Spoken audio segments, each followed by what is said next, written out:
dan pengumpulan data. Di situ ada dua, data primer dan efektivitas. Berikutnya hasil dan pembahasan. Nah, ini gambar rancang bangun penjernih airnya. Itu terdiri dari dua bagian. Bagian pertama itu adalah bagian penyangga penjernih air, dan yang kedua adalah alat penjernih airnya. Itu alat penjernih air terdiri dari dua bagian. Yang bagian atas itu adalah penampung air sebelum air yang tercemar logam berat, dan yang kedua adalah tabung kaca yang digunakan untuk media filter arang aktifnya. Nah, untuk penampung air yang tercemar itu dirakit sedemikian rupa.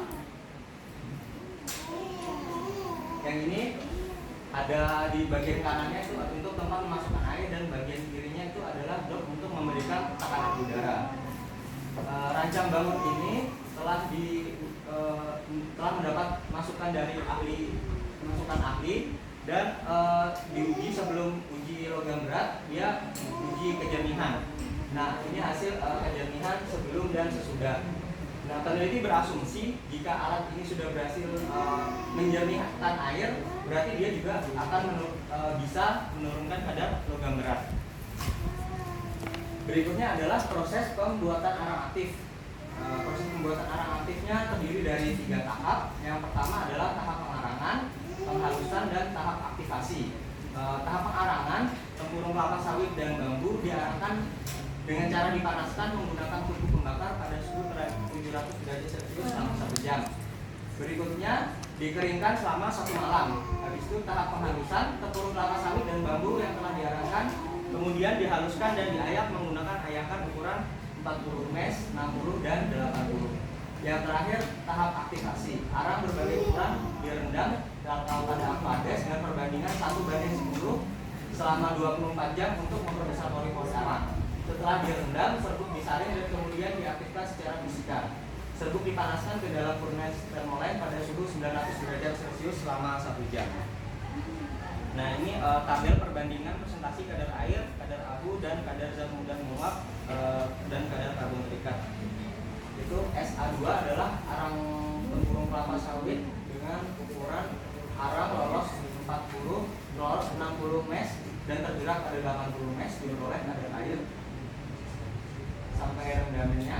Dan ukuran untuk yang D3 adalah arang aktif bambu dengan ukuran serbuk arang aktif lolos 80 mes. Berikutnya pengujian dilakukan di lab fisika dan diuji di Balai Lab Kesehatan Provinsi. Pengujian awalnya itu menggunakan sampel buatan.